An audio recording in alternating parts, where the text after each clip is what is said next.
주변 분들하고 인사 나누시겠습니다. 하나님이 길을 여십니다. 시간을 좀 한번 선포하겠습니다. 저 따라서 선포합니다. 나는 이 시대의 영적 스탠다드다. 진짜 그렇게 생각하십니까? 나는 10배 이상 성장합니다. 나는 10배 이상 확장됩니다. 나는 예수님의 능력으로 승리합니다. 선포대로 될 줄로 믿습니다. 자, 우리 고령 지역을 지나는 강은 무슨 강일까요? 아니, 다 같이 낙동강이 나올 줄 알았는데 뭔 이상한 강이 또 나오네. 그게 무슨 강이에요? 뭐라고요? 네. 낙동강 아니에요? 맞죠? 깜짝 놀랐어요. 제가 원하는 답이 안 나와서 낙동강 말고 또 있나 이랬죠. 자, 그러면 서울을 지나가는 강은 무슨 강일까요? 한강. 이스라엘을 지나는 강은 요단강. 요강 아니고 요단강. 예, 그렇습니다. 그래서 이스라엘이 건너가야 했던 그런 강은 오늘 본문에 나오는 요단강입니다. 자, 하나님이 약속하신 땅으로 들어가기 위해서는 반드시 넘어야 할 강이 있는 거예요. 오늘날에는 강을 건너기가 쉽지만 성경 시대에는 전혀 그렇지가 않았다는 거죠. 수영 잘하는 사람은 뭐 또 건너갈 수도 있었을 수도 있지만 어린아이나 노인이나 여인이나 이런 가축까지 한 민족이 강을 건넌다는 것은 거의 불가능한 일이었습니다. 그래서 요단강을 건너는 일은 사람으로서 가능한 일이 아니고 사람의 힘으로는 할 수 있는 일이 아니고 하나님의 능력으로만 건너갈 수가 있었습니다. 이스라엘에게는 하나님이 아브라함에게 주신 젖과 꿀이 흐르는 약속의 땅 가나안이었죠. 그러나 현실적으로 볼 때 가나안에는 이 강한 주민들이 있었어요. 그렇기 때문에 도저히 차지할 수 없는 땅처럼 보였던 것이죠. 이 땅은 믿음 없이는 얻을 수 없는 땅이었습니다. 모세 세대는 이 불신과 불순종으로 약속의 땅에 들어가지 못했지만 여호수아는 무엇으로? 믿음으로 가나안 땅을 정복했습니다. 자, 하나님의 약속은 아브라함 이후에 400년의 노예 생활과 40년 광야를 지나도 사라지지 않았고 믿음의 사람 여호수아를 통해서 성취가 되었습니다. 자, 이스라엘은요, 큰 전환점마다 꼭 해야 될 일이 있었는데 그게 뭐냐면 강을 건너야 했던 일이었습니다. 아브라함은 우르를 떠날 때 이렇게 오늘 발음이 좀 꼬이죠. 유브라데 강을 건넜고, 유브라데 강을 건넜고, 이스라엘은 출애굽할 때 홍해를 건넜고요. 또 오늘 본문에서도 그들은 요단강을 건너서 약속의 땅 가나안에 가게 되는 것이죠. 자, 아브라함은 그렇게 유브라데 강을 건넜고, 이스라엘은 출애굽할 때 홍해를 건넜고, 오늘 본문에서 요단강을 건너서 약속의 땅으로 들어가야 했습니다. 자, 이스라엘 백성은요, 여리고에서 12km 떨어진 그 시딤에 머물면서 가나안 정복을 준비하고 있었습니다. 시딤은 민수기 25장 말씀에 나오는 이 발람의 꾀에 넘어간 이스라엘 백성과 모압 여인들과의 음행 사건이 일어난 장소였습니다. 이 시딤은 하나님께 불순종한 거역의 땅이었고 이방 여인과 관계를 가진 음란한 땅이었고 우상 바알부를 섬긴 오염된 땅이었습니다. 이스라엘이 시딤을 떠난 것은 그냥 단순한 이동이 아니었어요. 죄와 단절하는 것, 불순종에 대한 회개, 그리고 음란을 버리는 아주 정결한 결단을 의미했습니다. 그들은 이제 요단 동편의 삶을 정리를 하고 약속의 땅으로 들어가기 위해서 천막을 거두고 시딤을 떠나는 순간을 맞이하게 됩니다. 요단강을 건너는 것은 이제 우상 숭배의 삶을 뒤로하고 오직 하나님만 예배하는 삶으로 가겠다, 그런 의미였습니다. 강 이쪽에는 우상이 있었지만 건너편에 가서는 새로운 신앙의 삶을 살겠다, 하나님을 섬기겠다 결단이 기다리고 있었던 것이죠. 우리 또한 성공, 돈, 인정, 쾌락 등 마음의 중심을 차지했던 우상들을 저편에 버려두고 하나님께로 옮겨가는 결단이 필요합니다. 반드시 이렇게 강을 넘어야 되는 결단이 필요한 것이죠. 어떤 결단이요? 하나님께로 옮겨가는 결단이 필요합니다. 저와 우리 성도님들이 오늘 하나님께로 옮겨가는 결단의 자리가 이 시간에 이루어지기를 주님의 이름으로 축복합니다. 반드시 하나님께로 건너가셔야 됩니다. 강을 건너는 것은 곧 사망에서 영생으로 옮기는 것과 같은 거예요. 그런데 그 강을 건너려고 하다 보니 그 이스라엘 백성 스스로의 힘으로는 건널 수가 없었다는 것이죠. 건기 때는 말라서 강바닥도 보이던 그런 강이지만 지금은 시퍼런 강물이 막 차고 넘치는 것이죠. 요단강은 이 북쪽 레바논과 이 시리아에 있는 헐몬산의 눈이 녹은 물로 시작을 하여서 남쪽 이스라엘의 갈릴리 호수를 거쳐서 사해로 흘러 들어가는 강인 것이죠. 요단강은 평소에는 수심이 3m 정도이고 강폭은 20m 정도이지만 비가 많이 오는 우기가 지나고 물이 불어나면 뚝까지 물을 차고 넘쳐 올라오기도 했습니다. 지금 우리 교회 역시도 맞은편으로 낙동강이 이렇게 쭉 흐르고 있잖아요. 지금은 참 보기도 좋죠. 그런데 옛날에는 비가 막 오면은 이 옥산리까지 와가지고 물이 넘쳐가지고 그 물을 퍼내니라고 애를 썼다는 말을 들은 적이 있습니다. 그렇게 물이라는 것은 범람을 하면은 무서운 것이죠. 오늘 본문에 나오는 요단강도 지금 물이 어느 정도예요? 바닥을 보일 때도 있지만 굉장히 많이 물이 불어난 상태입니다.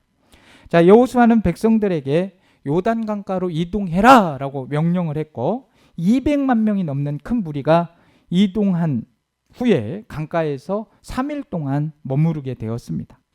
자, 요단강을 건너기 직전 최종 마무리를 하면서 그들이 하나님의 지시를 기다렸습니다.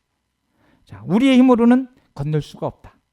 그러면 하나님께서는 과연 무엇을 준비하고 계시는 것일까?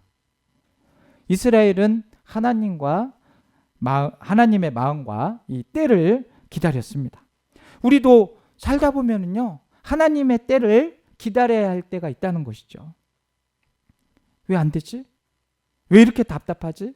하지만 바로 그 답답하고 왜 안 되지? 왜 이러지? 할 때가 바로 하나님의 시간을 기다리는 때입니다. 우리가 할 수 있는 일이 전혀 없는 때가 오더라도 그 시간은 패배나 저주가 아니라 하나님의 일을 보게 되는 복된 시간인 줄로 믿습니다. 수술 회복을 기다릴 때, 일터의 문이 닫힐 때, 시험에 떨어질 때, 사업이 막힐 때, 우리는 그런 기도 제목을 가지고 하나님께 나아가며 서로를 위해 기도해야 됩니다. 하지만 기도 응답이 없다 하면 막 마음이 무너지고 결국 스스로 해결하려다가 기도를 포기하는 경우가 생깁니다. 그러나 그리스도인들은 절대 기도를 포기해서는 아니 되죠. 사실 우리 기도도 많이 못하잖아요. 기도도 많이 못하면서도 포기는 왜 그렇게 빠른지 몰라요. 응답이 없는 시간은 공백기처럼 느껴지지만 믿는 사람에게는 하나님을 기다리는 시간이고 하나님을 경험하는 복된 시간입니다. 쉽지 않지만 그 시간에 우리가 자꾸 믿음을 자라게 해야 됩니다. 그렇지 않겠어요? 이스라엘도 스스로 지금 가나안을 정복할 수 없기 때문에 요단강 앞에서 조용히 하나님을 기다리고 있는 겁니다. 요단강을 넘는 것은 단순히 그냥 강을 넘는 문제가 아니에요. 그냥 눈에 보이는 강을 넘는 것이 문제가 아니에요. 하나님과의 관계 속에서 준비되는 과정입니다. 우리의 기도도 마찬가지인 거예요. 건강과 사업과 문제가 있는데 우리가 이 여러 기도 제목을 가지고 하나님께 나아가지 않습니까?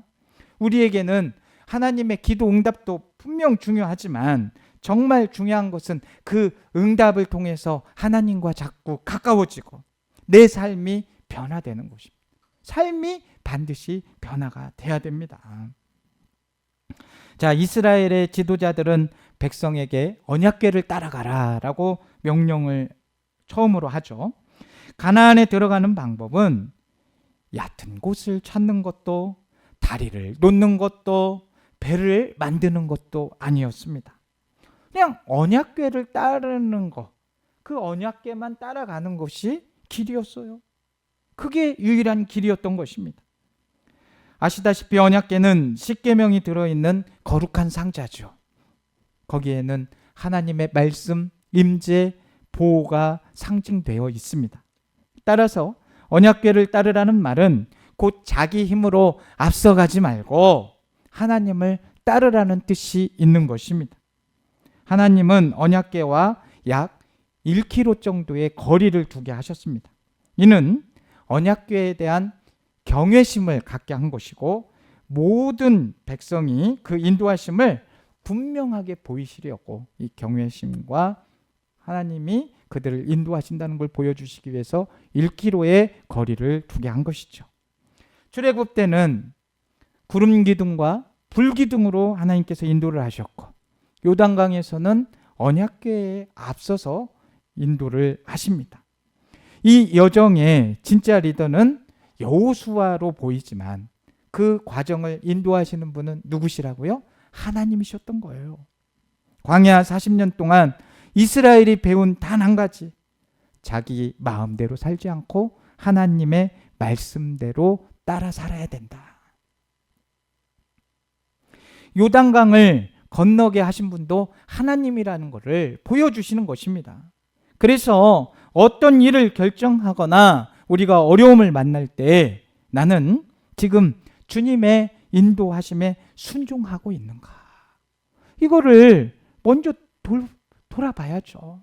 그렇지 않겠습니까? 아무리 열심히 해도 하나님이 원하시는 일이 아니라고 하면 이것은 결국 내 뜻을 따르고 하는 거 아니겠습니까? 이스라엘이 시선을 어디에 고정했다고요? 언약궤에 지금 고정하는 겁니다. 왜? 하나님의 말씀이니까요. 우리 마음도 지금 눈을 어디에 고정시켜야 되겠습니까? 하나님께 고정시켜야 합니다. 말씀에 집중하고 성령님께서 우리를 이끄시려고 할 때 자꾸 귀를 성령님께 민감하게 대야 합니다. 그래서 그렇게 민감하게 하나님의 음성에 귀를 기울이고 하나님께서 보여주시는 길을 알고 믿음으로 따라갈 수 있게 되는 것입니다. 저는 저와 우리 성도님들이 말씀과 성령을 따라서 순종하며 걸어가는 그런 귀한 분들이 되시기를 주님의 이름으로 축복합니다. 그러면서 하나님께서는 이스라엘 백성이 요단강을 건너기 전에 성결을 요구하십니다. 무엇을 요구하신다고요? 성결을 요구하십니다. 이스라엘 백성이 하나님의 도우심을 경험하고 하나님의 기적을 체험하려고 할 때에는 반드시 자기 자신을 거룩하게 준비해야 했습니다. 이 거룩은 거룩하지 않은 세속적인 모든 것에 분리되어 떠나라는 명령인 것이죠. 거룩함은 하나님의 성품입니다. 거룩은 세상의 더러움에서 구별되어서 하나님 나라로 나아가는 것입니다. 그래서 옛사람을 벗어버리고 새사람이 되는 거예요. 새사람이 되어야 되는 것입니다. 지금 여호수아와 이스라엘 백성의 앞에는 요단강이 당장이라도 그냥 그 사람들을 삼켜버릴 듯 넘실대면서 흐르고 있습니다. 자, 우리 물난리 날 때 보잖아요. 막 폭우가 쏟아져가지고 홍수 날 때 보시잖아요. 엄청난 물이 범람을 하잖아요. 그 모습 TV로만 봐도 너무 무섭지 않습니까? 너무 무섭죠. 그런데 하나님은 그렇게 엄청나게 물이 불어나 있는 상황에서 요단강 속으로 들어가라고 이야기합니다. 보기만 해도 무서운데 거기로 들어가래요. 우리 옥상교회 성도님들 지금 막 낙동강이 넘칠대면서 이쪽으로 넘쳐왔어요. 들어가라 하면 들어가십니까? 안 들어가십니까? 들어갑니까? 못 들어갑니까? 큰일 났습니다. 네. 이게 도대체 우리 생각으로 무슨 명령이냐 이 말이에요. 오늘 본문 7절 8절 보십시오. 여호와께서 여호수아에게 이르시되 내가 오늘부터 시작하여 너를 온 이스라엘의 목전에서 크게 하여 내가 모세와 함께 있었던 것 같이 너와 함께 있는 것을 그들이 알게 하리라. 너는 언약궤를 맨 제사장들에게 명령하여 이르기를 너희가 요단 물가에 이르거든 어떻게 하라? 요단에 들어서라. 여기서 주목할 것은 하나님이 넘치는 강물을 먼저 멈추게 하신 것이 아니라는 거예요. 물을 멈추신 다음에 자, 멈추었으니까 들어가라 이렇게 말씀하신 것이 아니라는 거죠. 물이 지금도 엄청나게 흘러가고 있는데 들어가라 이렇게 말씀하시는 거예요. 이성적으로 생각하면 다 대답해 주죠. 저 역시도 마찬가지. 들어가라. 어머야. 네, 이렇게 하지 않겠습니까? 엄마나 애그머니나 이렇게 하지 않겠어요? 11절 말씀 보면 보라 온 땅에 주의 언약궤가 너희 앞에서 요단을 건너가나니 이제 이스라엘 지파 중에서 각 지파에 한 사람씩 12명을 택하라. 자, 물이 엄청나게 불어나 있는 상태에서 들어가라고 하면서 제사장들이 먼저 요단에 물을 밟고 들어가면은 그때 물이 멈출 것이라고 이야기를 하는 것이죠. 그러면서 한 사람씩 각 지파에 12명을 택하라고 합니다. 자, 여호수아와 이스라엘 백성은 하나님을 믿는 믿음의 하나로 거센 그런 파도 속에서 들어가야 되는 거예요. 자, 그러면 여호수아와 이렇게 12를 택해서 들어가는데 그러면 만약에 이런 말씀이 우리 옥산교회에 주어지면 제일 먼저 누가 들어가야 됩니까?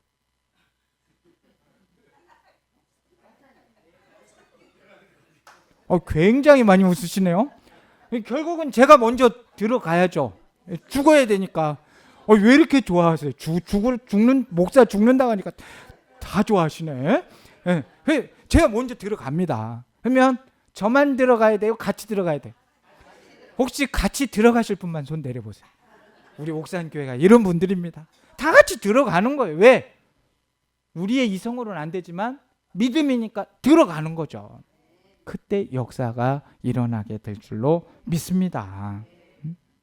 상황이 좋아진 데 움직이는 건 다 할 수 있는 거예요. 그렇지 않습니까? 상황이 좋으면 다 할 수 있는 거예요. 그것이 아니라 말씀에 순종하면 하나님이 길을 여실 것이라는 믿음이 있어야 먼저 발을 내디딜 수 있는 것입니다. 이것이 믿음 아니겠어요? 불가능한 상황 속에서도 하나님이 말씀하시면 해야지 하고 들어가는 것이 믿음인 겁니다. 믿음은 그냥 다 계산기 두드리고 3, 9, 27 이렇게 계산 다 해가지고 딱 떨어지면 하는 게 믿음이 아니라고요.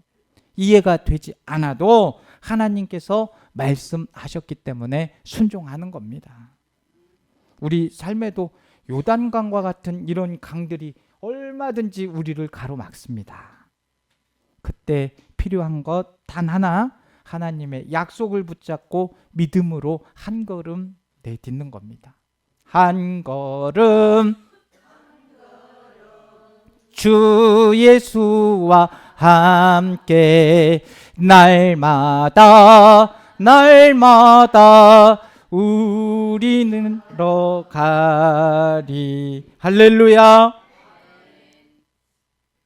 우리가 요단강을 그 발을 디디지 않을 때까지 요단강은 열리지 않습니다. 갈라지지 않아요. 다른 길을 찾고 피해가려고 하면 하나님이 행하실 일을 결코 행하실 수 없는 것입니다. 경험할 수가 없는 것입니다. 하나님은 지금도 얼마든지 기적을 행하실 수 있습니다. 우리에게 주님의 일들이 일어나지 않는 이유는 우리에게 믿음의 순종이 없기 때문입니다. 여호수아의 현 상황은 지금 모세가 죽고 자신이 지도자가 된 지 얼마 안 됐을 때예요. 얼마나 불안했겠습니까? 그런데 하나님께서 명령을 주셨을 때 여호수아는 계산을 하지 않았어요. 전자계산기 빼놓고 계산하지 않았다는 것. 두려운 마음 속에서도 믿음으로, 그 믿음의 마음으로 결단하고 나아갔습니다. 이것이 순종이고 이 순종 위에 하나님의 기적이 일어납니다. 오늘 본문 9절 말씀 보면 여호수아가 이스라엘 자손에게 이르되 이리 와서 너희 하나님 여호와의 말씀을 들으라. 인생의 요단강 앞에서 가장 먼저 해야 할 일은 하나님의 말씀을 듣는 겁니다. 먼저 말씀을 붙들고 기도하면 길이 보이는 거예요. 그러나 내 힘으로 하려고 하면 더 막막하고 더 답답해집니다. 전기가 끊기면 어떤 기계도 작동을 하지 않습니다. 하나님과 연결이 끊기게 되면 우리도 금세 힘을 잃잖아요. 힘의 원천은 어디에 있기 때문에? 하나님께 있기 때문입니다.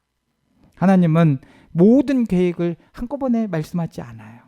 우리가 교만하지 않도록, 우리가 그 일을 감당할 수 있도록, 이해할 수 있도록 하나씩 보여주시는 거죠. 여호수아도, 아브라함도, 모세도, 다윗도 그날 주신 말씀 한 가지에 순종하면서 그날 그 시간 주신 거에 순종하며 길을 걸었습니다. 오늘 순종하면 내일의 말씀을 보여주실 것이고, 내일 순종하면 다음의 길도 열어주시지 않겠습니까? 그래서 중요한 질문은 이겁니다. 나는 정말 하나님을 붙들고 있는가? 나는 말씀과 기도를 하면서 살아가고 있는가? 하나님께 붙어 있는 사람은요, 하나님의 지혜와 능력과 사랑을 끊임없이 공급받는 사람이에요. 공급을 받아야 전기가 들어오죠. 전기 없으면 아무것도 못 하잖아요. 가스 끊기면 아무것도, 원천이 없으면 우리는 할 수 없는 거예요. 기름 앵꼬 당하면 어디 가요? 주유소 가시잖아요. 그러면 아버지 집에 오셔가지고 채워가지고 가셔야죠. 오늘도 그냥 말씀과 기도로, 찬양으로 채워가지고 가시기를 주의 이름으로 축복합니다. 채우셔야 돼요. 공급 받아야 돼요. 그러면서 이제 드디어 순종으로 인해서 요단강이 갈리게 됩니다. 요단강을 건너는 일이 시작됩니다. 200만 명이나 되는 백성이 건너가는 자체가 정말 대단한 일입니다. 본문 15절에 요단이 곡식 거두는 시기에는 항상 언덕에 넘치더라. 궤를 맨 자들이 요단에 이르며 궤를 맨 제사장들의 발이 물가에 잠기자라고 하고 있습니다. 자, 이스라엘 백성이 요단강을 건널 때에는 곡식 거두는 시기 3, 4월인데 우기로 비가 가장 많은 시기입니다. 헬몬산에 눈이 녹아서 강물이 불어나는 아주 그런 시기예요. 평소 폭 30m 안 되는 요단강이 이때는 1.6km까지 넓어지고 수심도 깊어집니다. 물살도 어떻게 했어요? 엄청 거세지겠지요. 이런 상황에서 노인이나 가축이나 어린이까지 여인들이 다 건널 수 있다는 것은 기적이죠.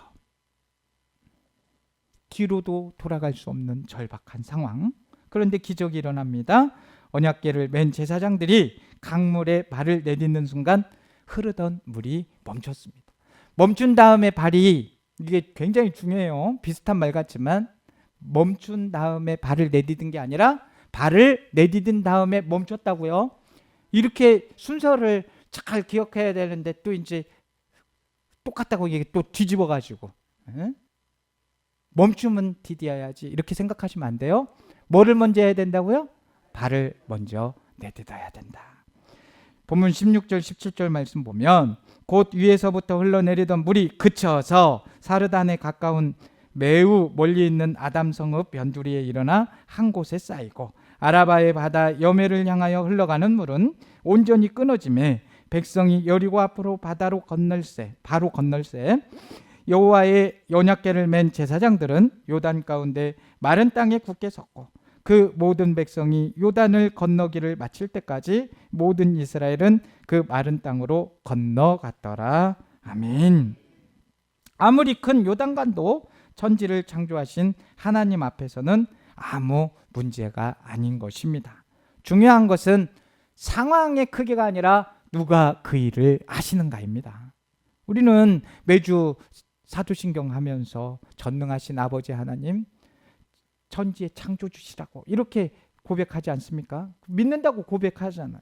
정말 이것을 믿는다고 하면 전능하신 창조주 하나님을 믿는다고 하면 동정녀 탄생도 부활도 기적도 어렵지 않게 믿어지지 않겠습니까? 빛을 말씀 한마디로 창조하신 하나님께 불가능은 없습니다.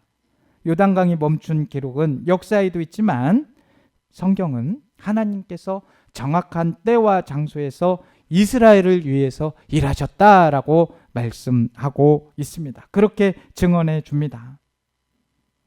제사장들은 발을 요단강에 디뎠고 강은 갈라졌습니다. 백성은 마른 땅을 건넜습니다. 우리 삶에도 요단강이 앞에서 있어서 두려울 때가 있습니다. 그러나 진짜 중요한 것은 그 문제의 크기가 아니라 다시 한번 말씀드리지만 누구와 함께 걷느냐는 겁니다. 해결보다 더 큰 은혜이신 그 과정에 하나님이 함께 하신다는 겁니다. 막힌 현실만 바라보지 마시고 하나님 신뢰하면서 한 걸음씩 순종하십시오. 이스라엘이 믿음으로 요단을 건넜듯 우리도 믿음으로 걸을 때 하나님께서 길을 여십니다. 우리의 삶이 믿음으로 걸으며 새로운 길을 경험하는 복이 되기를 주님의 이름으로 축복합니다. 사랑의 하나님, 오늘 말씀을 통해 요단강 앞에서도 두려워하지 않고 기다리고 준비하며 믿음으로 순종할 때 기적이 일어남을 깨닫게 하시니 감사합니다. 주님, 우리 앞에 넘기 어려운 문제들이 있어도 상황이 아니라 우리와 함께 하시는 하나님 바라보게 하여 주옵소서. 물이 멈춘 후가 아니라 말씀에 순종해서 먼저 발을 내딛는 믿음을 주옵소서. 예배와 말씀과 기도 안에 머물며 주님께 붙어있는 삶을 살게 하시고 우리의 길을 주께서 인도하심을 믿게 하여 주옵소서. 오늘 우리의 삶 속에 새로운 길을 여시고 주님의 기이한 일을 경험하게 하여 주옵소서. 예수님의 이름으로 기도합니다. 아멘.